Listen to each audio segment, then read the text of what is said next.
Welcome to Dory Cote on Shamanism, a weekly podcast that explores one theme in shamanism throughout each month. Get comfortable, have a seat, and let's get started. Today we're going to talk about hallucinations and how they play a role in our lives. What do they mean? I look forward to chatting with you about this.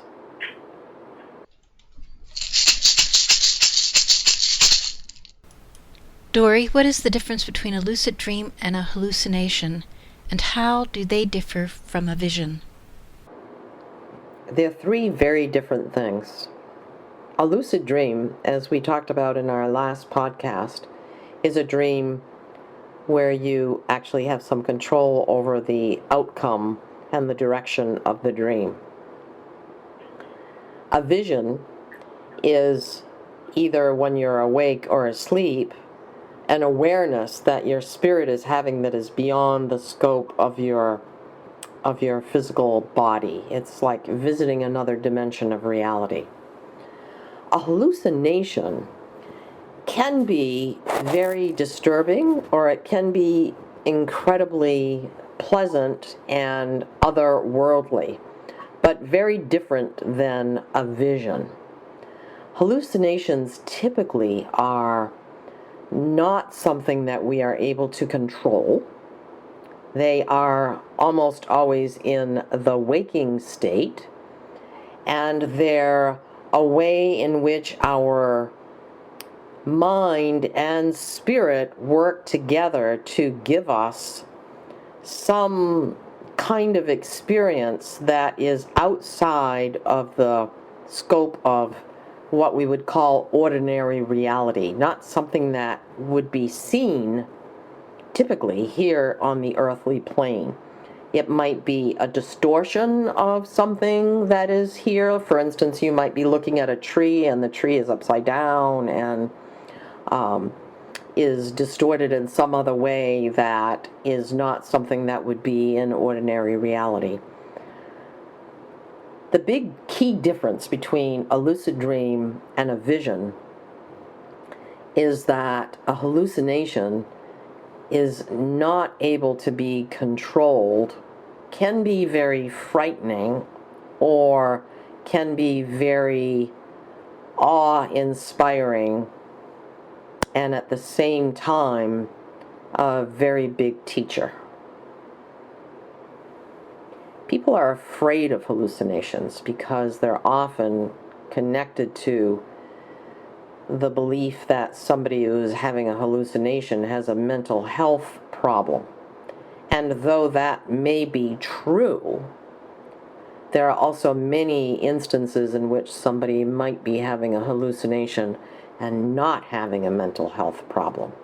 And learning to discern between those two truths is an important thing. So for anybody in the listening audience who is having experience of hallucination, I would encourage them to explore deeply, is there something happening here that needs to be addressed by a healthcare practitioner, somebody in the mental health field, or is this a spiritual experience that needs to be worked with from a spiritual dimension? Both can be true, and they can also happen simultaneously. In other words, it can be a mental health issue, and it can also be a spiritual issue simultaneously. So 1, 2, or 3 are the possibilities.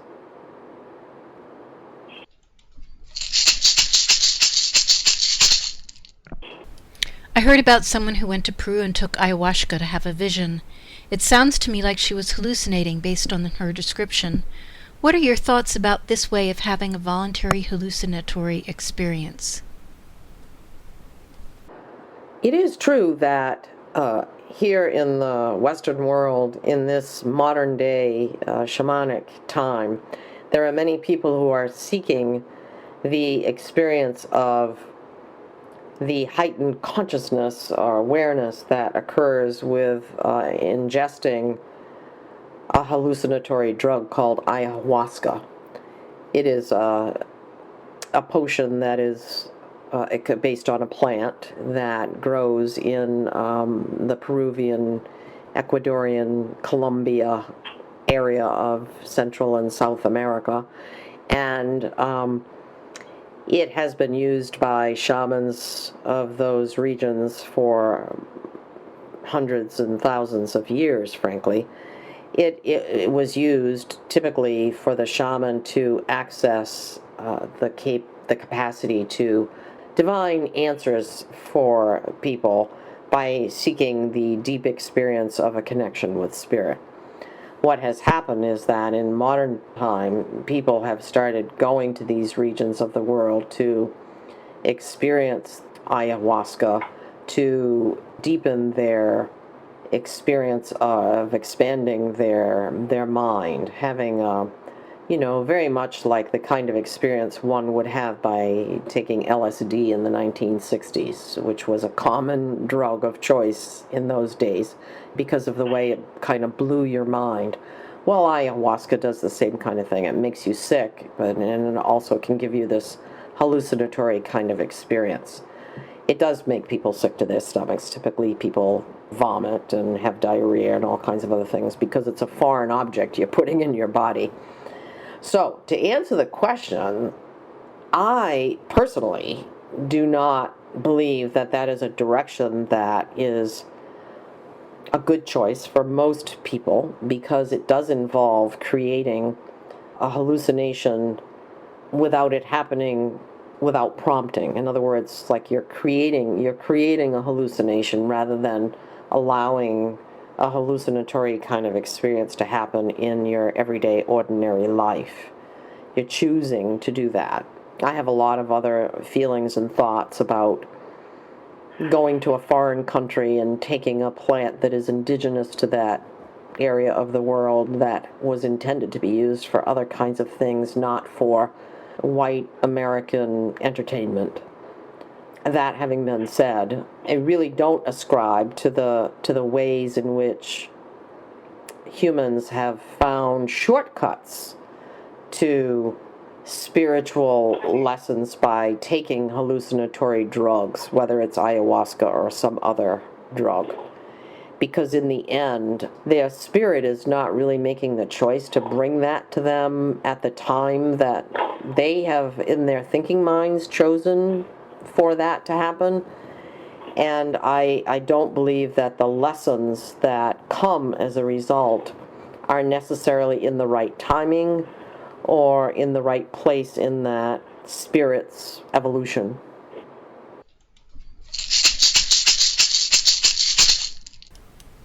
What is the difference between a hallucination and a shamanic journey? A hallucination is, again, as I said a little bit earlier, it's something that is outside of your control. You can't make a hallucination stop by just willing it to stop or making a choice, okay, I'm done with this hallucination, I'm leaving now. Whereas in a shamanic journey, you have that choice. You can always leave a journey. You are in control. And so when a person has a hallucination, it is a lot more frightening than a typical journey because of that lack of having a choice to leave the experience. Now, are all hallucinations necessarily scary? And are they all necessarily such a huge experience that one would want to leave them? So the difference, to answer the original question, the difference is that in a shamanic journey you have a choice to leave, in a hallucination you don't.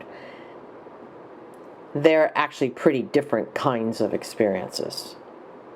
Hallucination is far more a combination, as I said earlier, of what is happening in the mind as well as what is happening with the spirit simultaneously, whereas the shamanic journey is really far more about what is your spirit having as an experience right now, separate from your thinking mind.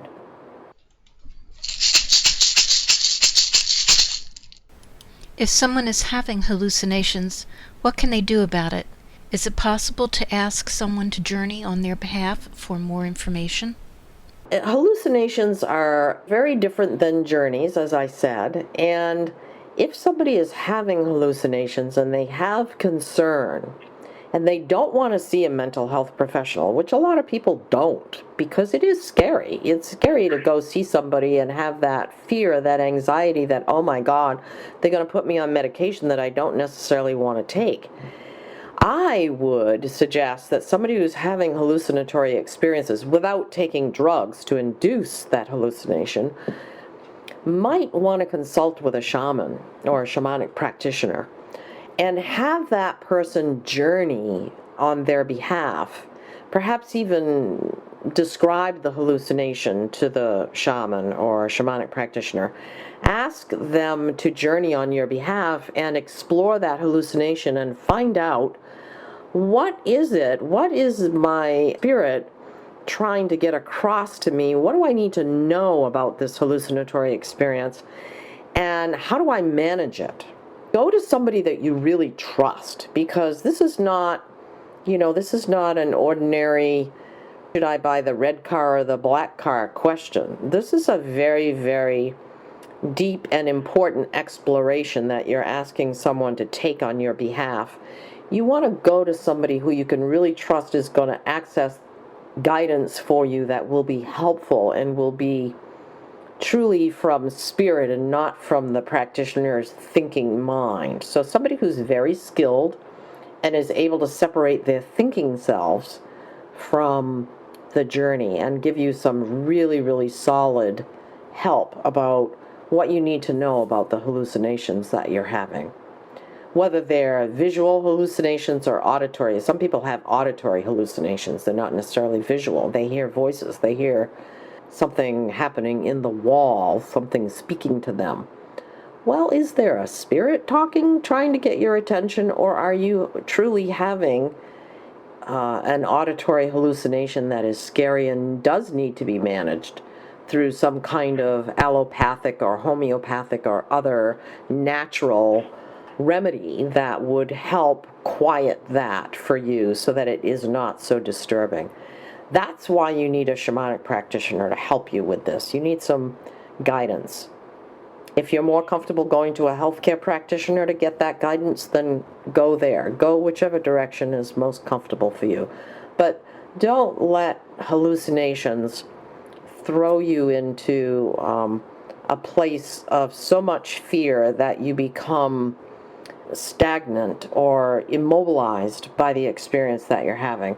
Allow yourself to go explore, what is happening here with my mind and spirit, and what do I need to know about this so that I can manage it better and live fully in this body, mind, spirit that I'm here to experience.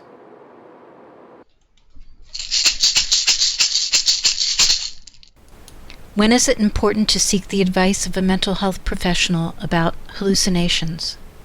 Well, I would suggest that somebody is having such severe hallucinatory experiences that it is really seriously interfering with their everyday life and their capacity to do what they're meant to be doing, such as, maintain a household, have a job, drive a car, interact with other humans in a helpful, healthy way, then that is a time when a mental health professional really needs to be sought, because there are ways that one can be helped. And find a mental health professional who you trust, who will not necessarily jump right away into the allopathic drug solution, but will help explore with you in a respectful way what is the best way for you to resolve this hallucinatory experience that you're having that is interfering with your life.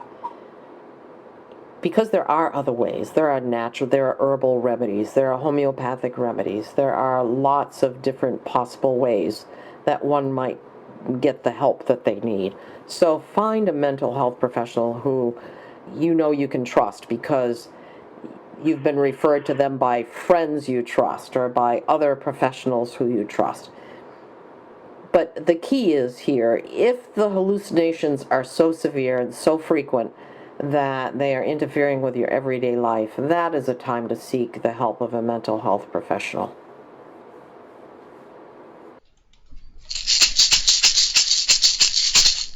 This completes our prepared questions on hallucinations.